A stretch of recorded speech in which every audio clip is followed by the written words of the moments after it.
to answer questions on what you hear. There will be time for you to read the instructions and questions, and you will have a chance to check your work. All the recordings will be played once only. The test is in 4 sections. At the end of the test, you will be given 10 minutes to transfer your answers to an answer sheet. Now turn to Section 1. Section 1. You will hear a customer phoning a builder to discuss some work she would like him to do on her home. First, you have some time to look at questions 1 to 6.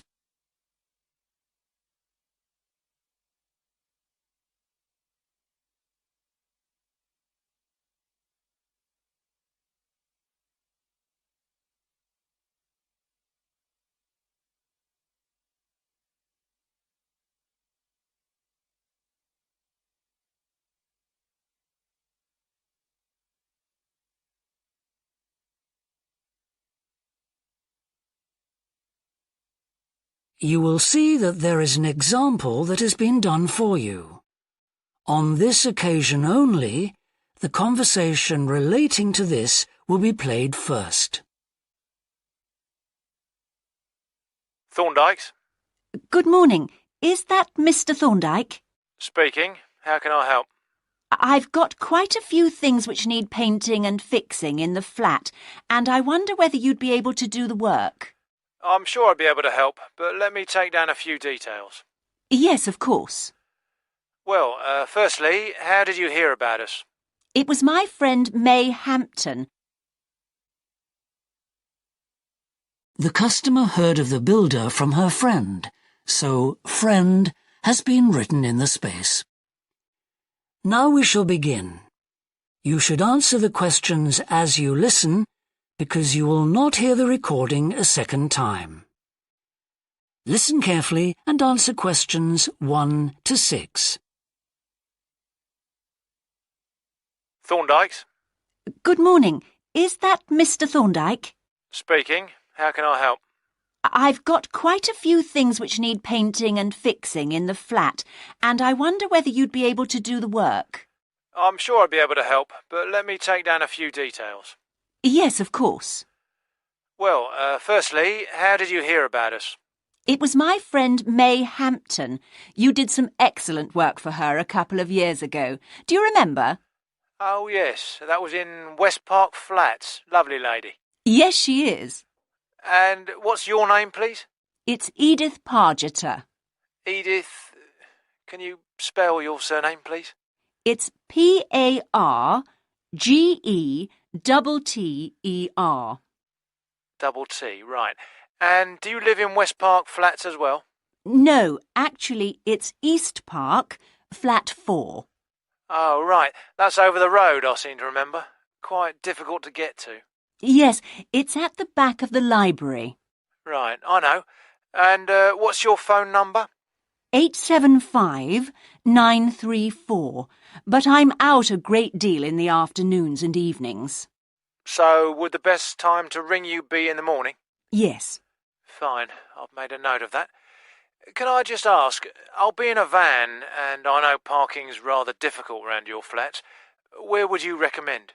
Well, I always tell people in larger vehicles to park by the post box on the other side of the road from the entrance. Good, thanks. And will you be able to give me a full itemised quote? Oh, yes, I'll list all the jobs separately with individual prices. That'd be a great help. No problem. Before you hear the rest of the conversation, you have some time to look at questions 7 to 10.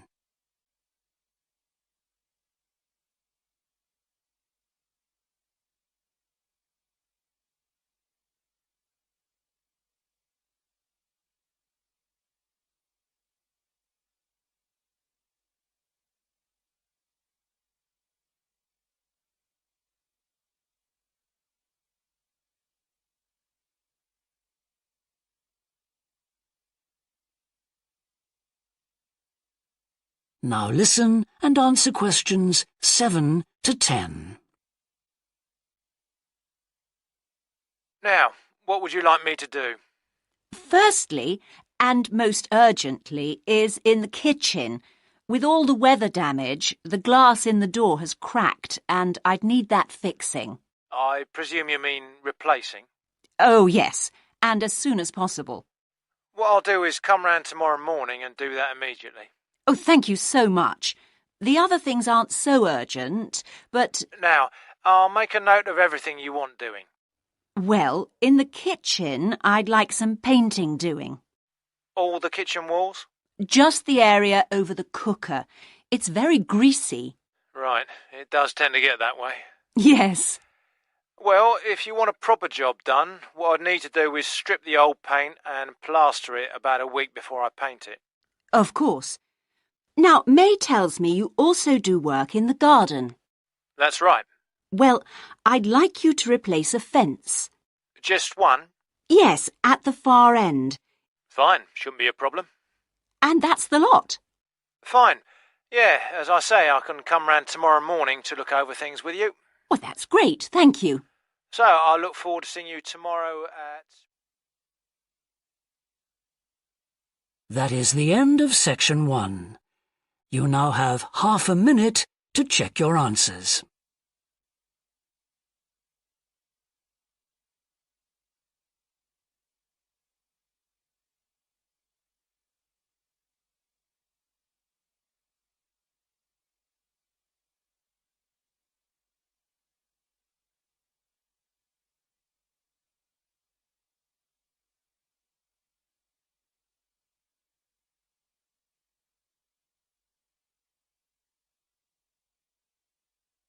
Now turn to section 2.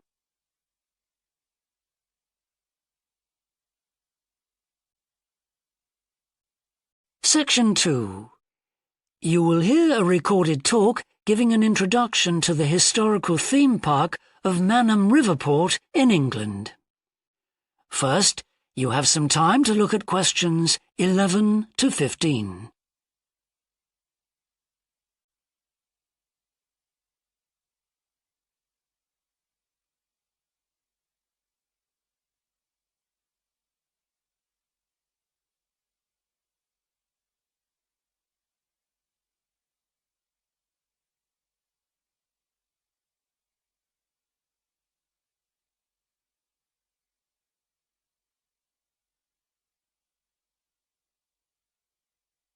Now listen carefully and answer questions 11 to 15.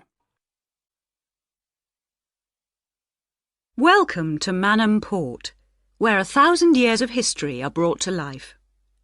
All the family can enjoy a day out at Manham, visit our copper mine, see models of the machinery it used, have your photo taken in 19th century costume, experience at first hand how people lived at different stages throughout history, and especially how children studied, worked and played. The port of Manham is located in beautiful and peaceful countryside, on a bend in the great River Avon, and developed here because it's the highest navigable point of the Avon. Boats can go no higher up this river, and proved a handy place to load and unload cargo to and from the sea, which is over 23 miles away. A small port was already established here when, about 900 years ago, tin was discovered nearby, though it wasn't until the Industrial Revolution, when a tremendous need for metals of all kinds developed, that Manham expanded to become one of the busiest ports in the country. And because it was already so busy, prospectors began to look for other minerals, and by the end of the 19th century, lead, copper, manganese and arsenic were added to the cargoes leaving Manham. In the early days, the ores had been smelted or processed in the same area they were mined. But as demand grew, the smelting process required huge factory furnaces or fires to melt the metal from the rock, and there was not enough coal in the local area, so the rocks containing minerals had to be shipped long distances. Sadly, in the 20th century, the great port of Manham declined, and thousands of workers were forced to emigrate out of the area. The building at the port fell into disrepair, and the place became almost forgotten.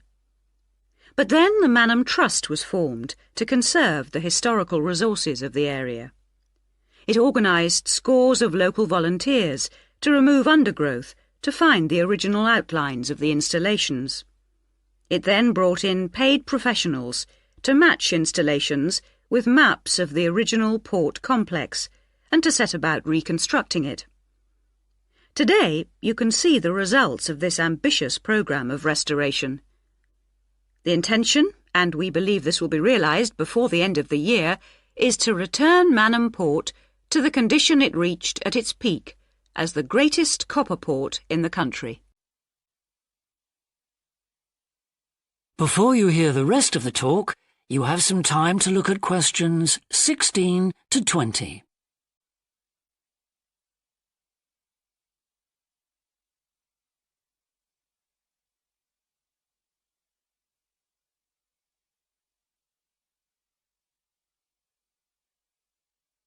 Now listen and answer questions 16 to 20. But what can you do and see on your visit today? Here are just a few highlights. We suggest you start with the visit to the copper mine. Travel on converted mining trains and journey into the depths of the mountain along seams once worked by hundreds of miners. Watch out especially for the great pumping machines which rid the mine of water. But please be warned that, like all mines, ours is very dark and closed in, and we do say that children under 5, and also dogs, should not be taken into the mine. The next recommended visit is to the village school. While looking round the classrooms, take a special look at our display of games, which is one of the largest in the world. And it's recommended that you time your visit to coincide with a guided tour. This will give you the opportunity to ask lots of questions. Near the school is the beautiful old sailing ketch called the George. You're welcome to board the boat and look round the cabins. Look out for the ship's wheel, which was missing until only 5 years ago when it was dredged out of the silt by a local fisherman. We have no idea how it got there, but it's been polished and proudly restored to its original place on the boat. Please take care going down the ladders if you wish to visit the lower deck. We don't recommend you allow young children to use them. So we hope you have a memorable visit to Manham Port, and will tell your friends all about us. That is the end of section 2. You now have half a minute to check your answers.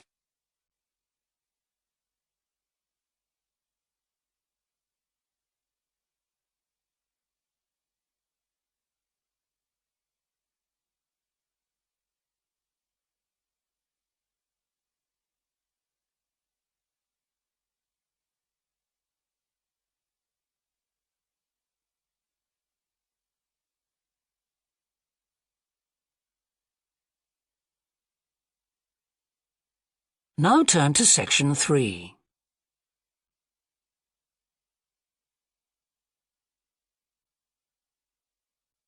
Section 3. You will hear 2 psychology students called Tim and Laura talking about Laura's work placement. First, you have some time to look at questions 21 to 24.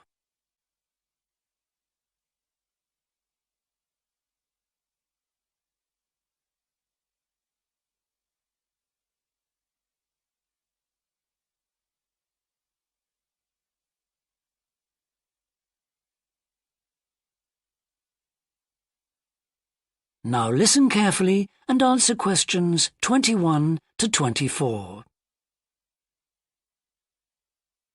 Hi, Laura. Could you spare a few minutes to talk about the work placement you did last summer?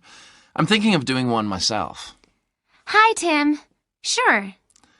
Didn't you do yours at an environmental services company? That's right.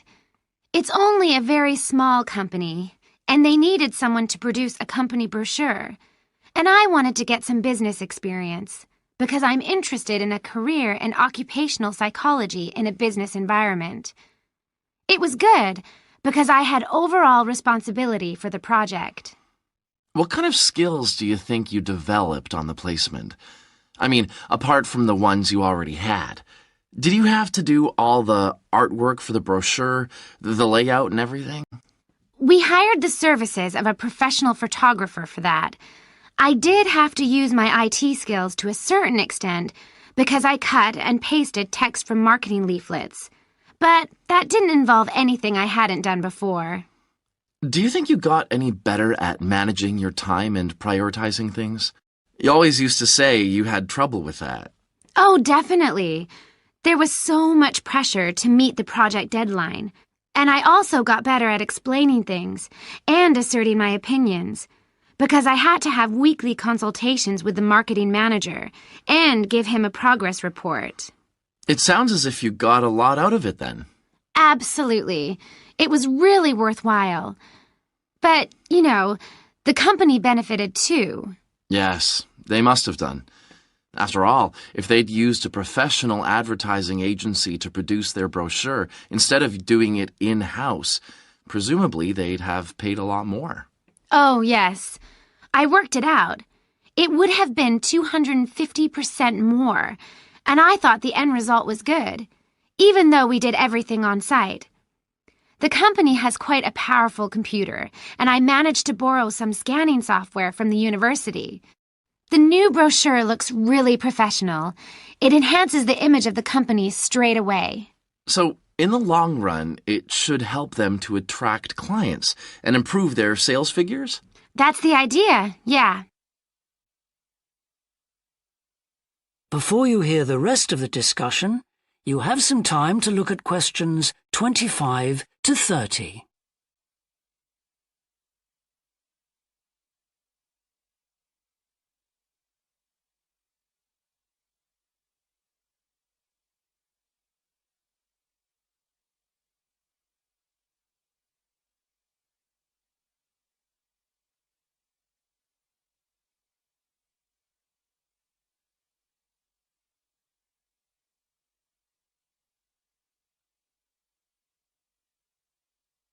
Now listen and answer questions 25 to 30. Well, all in all, it sounds very positive. I think I'll go ahead and apply for a placement myself. How do I go about it?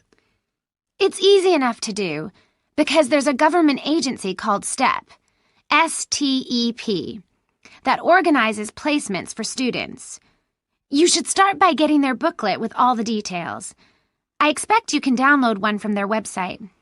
Actually, they've got copies in the psychology department. I've seen them there. I'll just go to the office and pick one up. Right.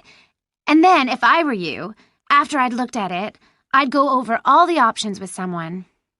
I suppose I should ask my tutor's advice. He knows more about me than anyone. One of the career officers would be better. They've got more knowledge about the jobs market than your personal tutor would have. Okay. And then, when you know what you want, you can register with STEP. You'll find their address in the booklet. And once you've registered, they assign you to a mentor who looks after your application.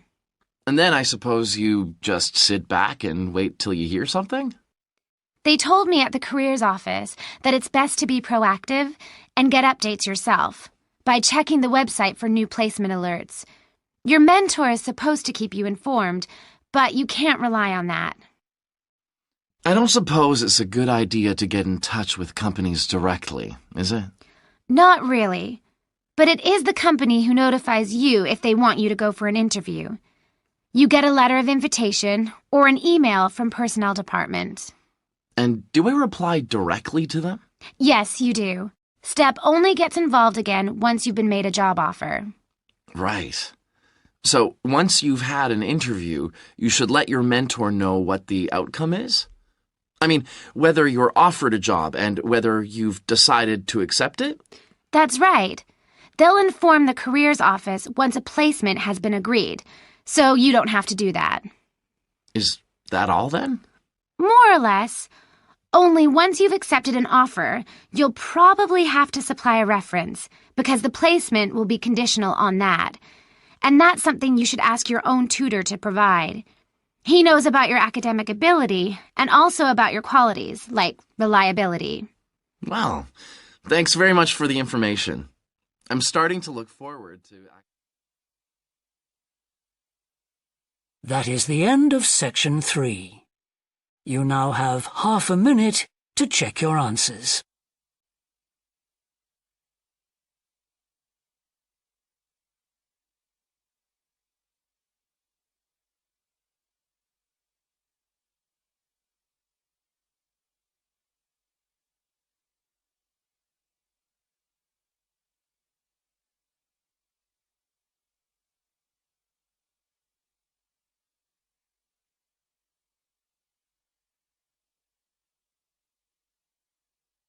Now turn to section 4.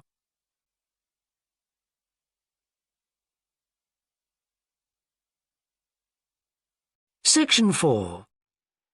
You will hear a woman talking to a group of first-year science undergraduates about the developing science of nanotechnology. First, you have some time to look at questions 31 to 40.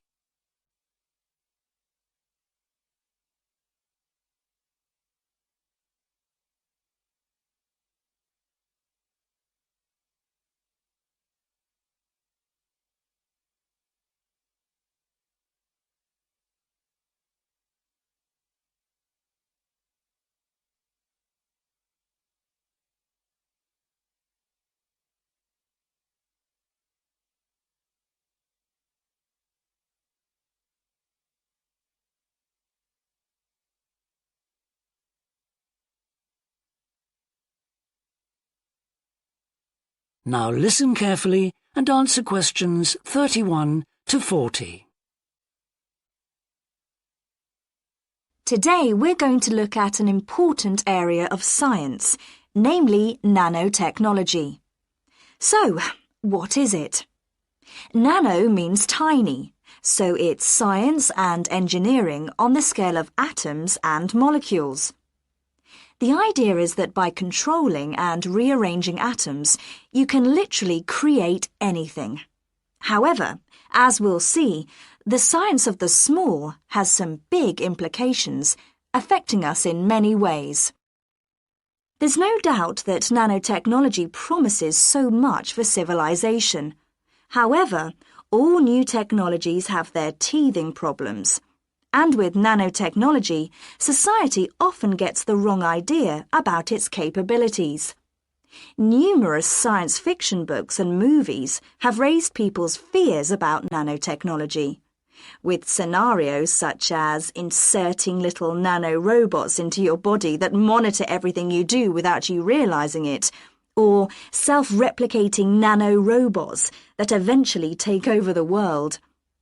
So, how do we safeguard such a potentially powerful technology? Some scientists recommend that nanoparticles be treated as new chemicals, with separate safety tests and clear labelling. They believe that greater care should also be taken with nanoparticles in laboratories and factories. Others have called for a withdrawal of new nanoproducts, such as cosmetics, and a temporary halt to many kinds of nanotech research. But as far as I'm concerned, there's a need to plough ahead with the discoveries and applications of nanotechnology. I really believe that most scientists would welcome a way to guard against unethical uses of such technology. We can't go around thinking that all innovation is bad, all advancement is bad. As with the debate about any new technology, it is how you use it that's important. So, let's look at some of its possible uses.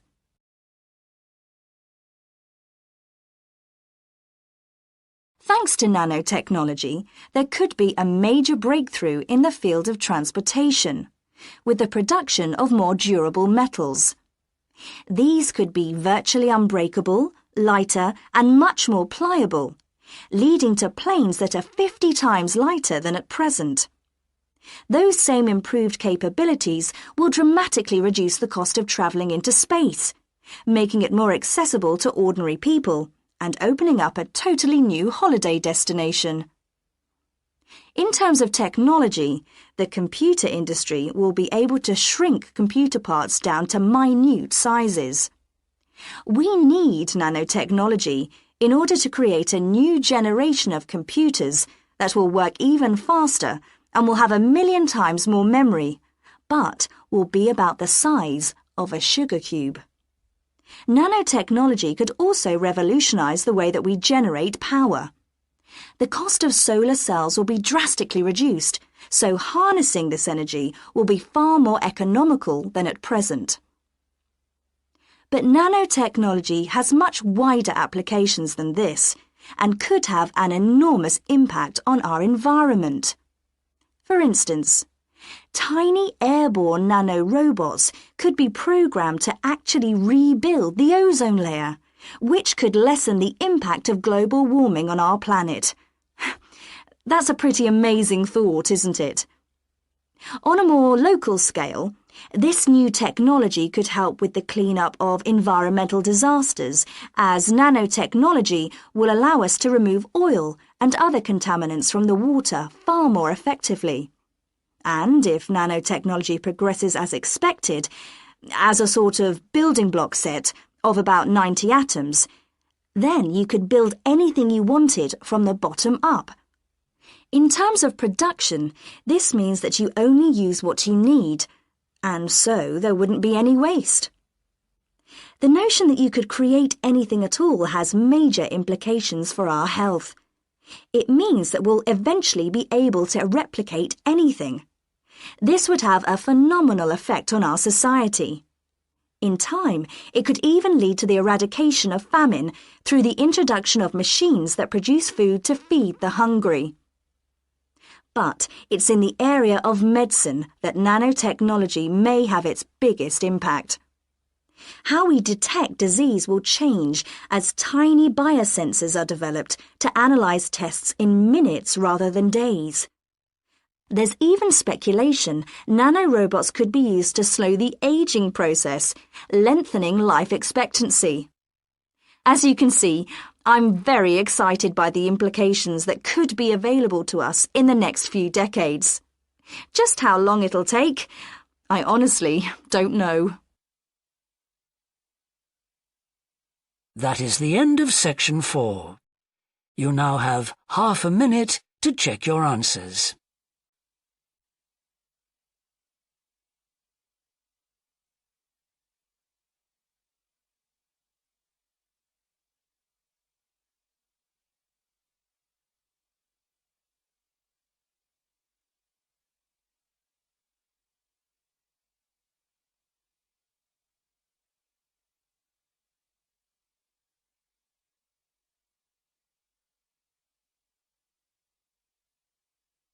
That is the end of the listening test.